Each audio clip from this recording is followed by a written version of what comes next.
अस्सलाम वालेकुम, मेरा नाम डॉक्टर उमैर है और आज हम जिस टॉपिक पे बात करने वाले हैं वो कहलाता है बैरोट्रामा या फिर एयरप्लेन ईयर भी कहलाता है।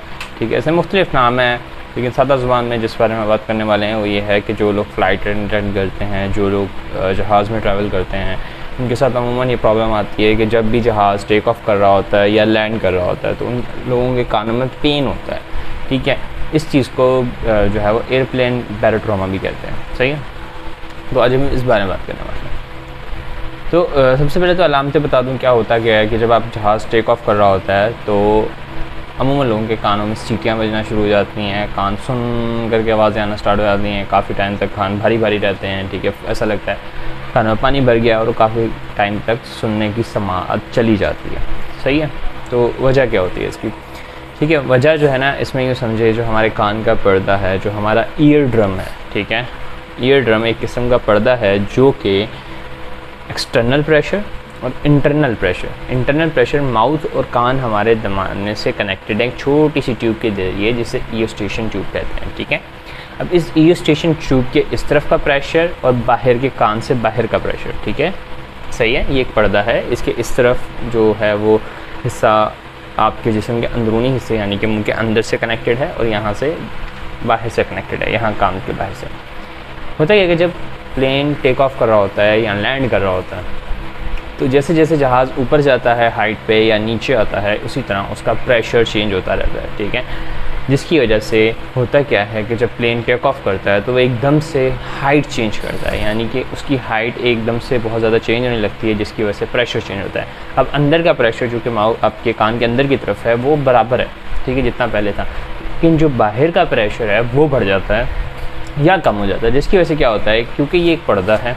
ठीक है, आपको मैं एक पेज देख कर समझाऊँ। लेकिन ये एक पर्दा है, सही है। अब कान बिल्कुल इसी किस्म का पर्दा है, इसके इस तरफ जो है वो माउथ के अंदर का हिस्सा है, कान के अंदरूनी हिस्सा है, अंदरूनी प्रेशर है हमारे जिस्म का, और ये बाहर का प्रेशर है।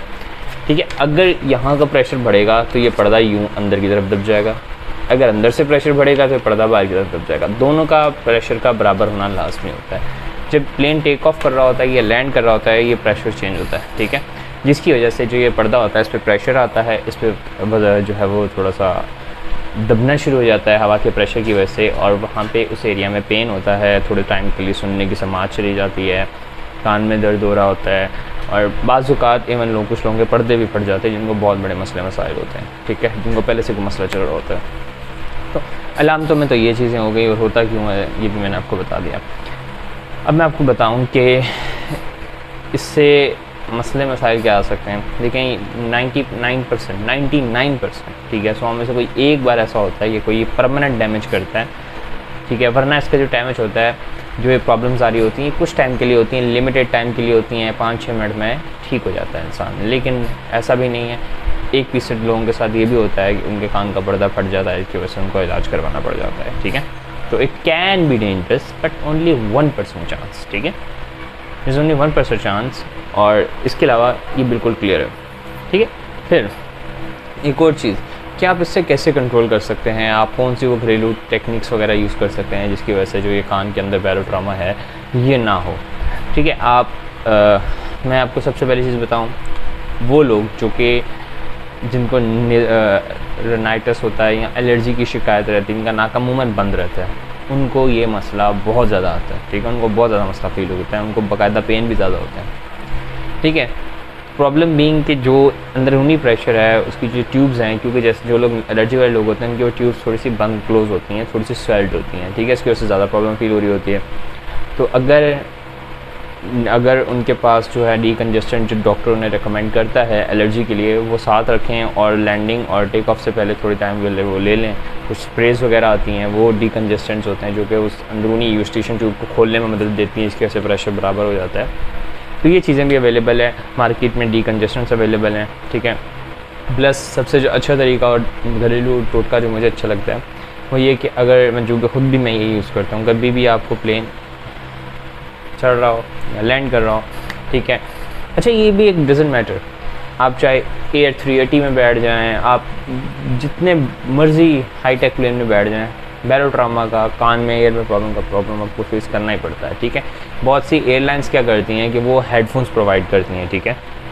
उसकी वजह से क्या होता है कि जो प्रेशर होता है वो एकदम से नहीं बढ़ता, वो स्लोली बढ़ता है और कम होता है। लेकिन पाकिस्तान में कोई भी ऐसी एयरलाइन नहीं है मुझे मेरे जहन में, ना मेरे ख्याल में कोई प्रोवाइड करती है।